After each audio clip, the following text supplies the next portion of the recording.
Current isu yang disebut dengan current isu adalah isu-isu yang terkini yang terjadi pada dunia politik. Yang pertama adalah globalisasi, tanpa terjadi semuanya globalisasi. Globalisasi dan modernisasi. Apa sih? Kok semua menyebut itu di politik juga? Saat ini juga menghantui sekaligus juga memberikan enabling atau constraint dari sebuah perjalanan politik. Karena efektif efisien, apa yang terjadi di sana kita bisa tahu sekarang. Ada voting kita bisa tahu juga. Ada kalkulasi suara kita bisa tahu sekarang, efektif efisien.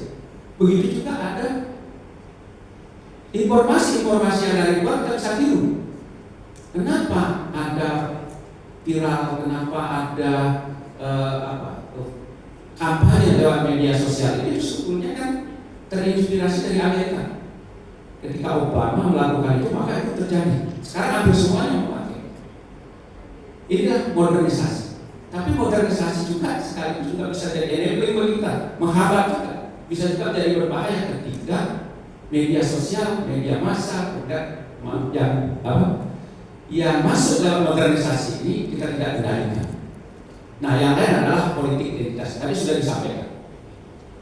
Politik identitas itu tahun 70-an ya, di Amerika Serikat yang berlatar belakang ras, tapi sebetulnya tidak salah-salah amat karena mereka kalau mengutip pendapatnya Mahfud MD ini sebetulnya kan identitas politik menunjukkan bahwa dia punya angle, punya ciri khas gitu. Tapi akhirnya berkembang untuk mempolitisir keadaan sehingga mereka bisa dipilih kan seperti yang Pak Bagus sampaikan tadi untuk mendapatkan suara yang sebanyak-banyak. Nah, saya mungkin akan berbicara banyak tentang masuknya ideologi transnasional ini. Itu nanti sebentar. Oke, yang lain adalah kapitalisme dunia politik. Jadi mohon maaf kalau saya keliru, Pak Maku dan teman-teman. Saya lihat saat ini adalah uang yang jadi dominan dalam dunia politik. Terutama yang 2024 kemarin itu. Saya wawancarai beberapa wartawan di podcast juga. Bapak seringkali menyebut tentang politik ada.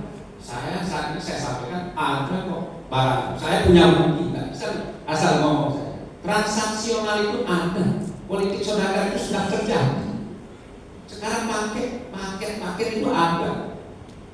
Kalau untuk DPRD 300, DPRD kabupaten provinsi ada sekian, kalau dia paket itu ada yang 500, ada yang 800, ada di Bali ada, real ada.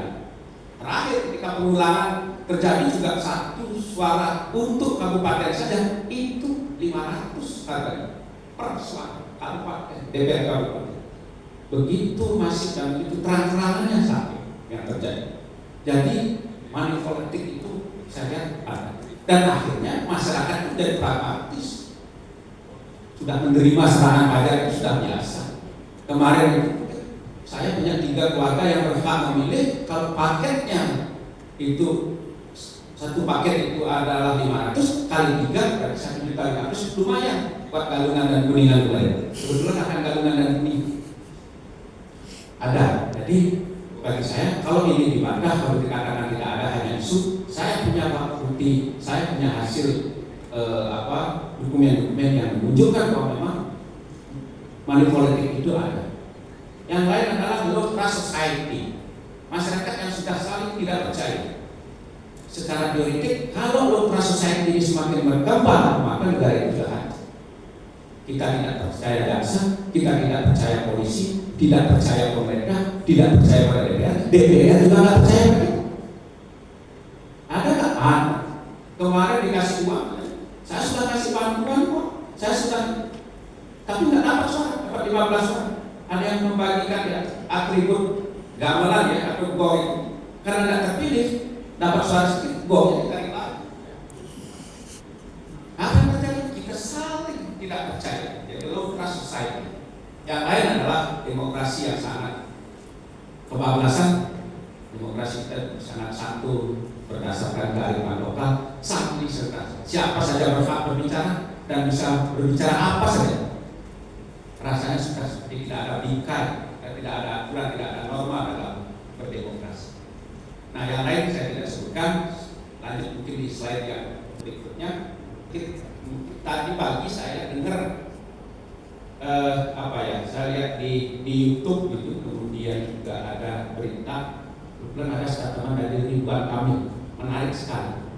Ridwan Kamil mengatakan kita syukur dan berbangga punya Pancasila, khususnya sila yang ketiga tadi, kalau tidak salah saya dengar.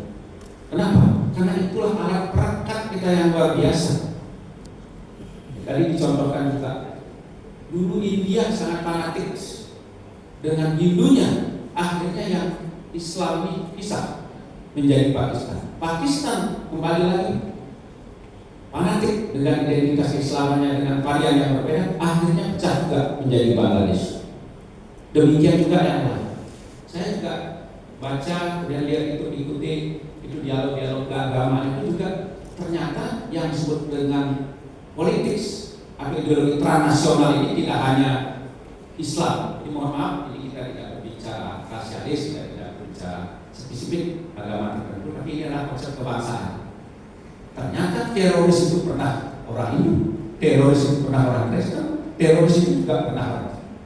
Kenapa dia memakai identitas agama? Karena itu yang paling efektif dan paling seksi, kata Ahmad Nur Wahid, Brigjen Pol Ahmad. Saya lihat, oke, Pak Jokowi mengatakan juga bahwa ideologi yang anti kebangsaan atau nasionalis. Kemudian ideologi yang bertentangan dengan Pancasila dan Undang-Undang Dasar 45. Dan konsep atau perjalanan ideologi transnasional ini kecepatannya luar biasa. Kalau mengutip pendapatnya Gideon, seperti Juggernaut, seperti bulldozer yang lepas kendali dan bisa menghantam apa saja. Ini yang terjadi pada Indonesia saat ini. Maksudnya dari mana? Dari globalisasi, dari studi-studi yang kita lakukan. Saya tidak membilang bahwa teman-teman kita, saudara-saudara kita yang studi luar negeri itu selalu jelek. Enggak, bagus, banyak yang bawa itu. Tapi ternyata ada ketika mereka di luar negeri melalui studi atau melalui interaksi dengan komunitas yang sama, itu bisa membawa spirit-spirit yang memecah belah bangsa. Ternyata ada. Kemarin ketika kami nasional ini satu bisa masuk globalisasi tadi, karena kita meniru dapatkan informasi yang cepat. Bisa juga dengan interaksi sosial kita lakukan, bisa juga karena kita studi di sana dan kemudian mereka asik di situ dan baliknya justru menjadi anti. Apa tentu pasti lebih tahu ya dari mana mereka masuk di apa. Oleh karena itulah maka ideologi transnasional ini yang kemudian menjadi radikal dan teroris itu dikatakan ini adalah extraordinary crime, musuh bersama. Tidak memusuhi agamanya ya, kita biar tidak bertentangan, kita tidak biar musuhan antara agama. Semua agama baik, semua agama spiritnya adalah baik. Tapi ketika fanatiknya di situ dan berlebihan dan kemudian menjelekkan agama lain, ras lain, anti terhadap kebinekaan, maka di situ dia inilah sebetulnya anti nasionalisme, anti kebangsaan kita. Dan belum tentu sebetulnya ideologi itu cocok untuk semua bangsa. Jadi yang disebut dengan ideologi transnasional ini sebenarnya tidak hanya ditolak Indonesia, tapi menjadi musuh bersama di seluruh dunia.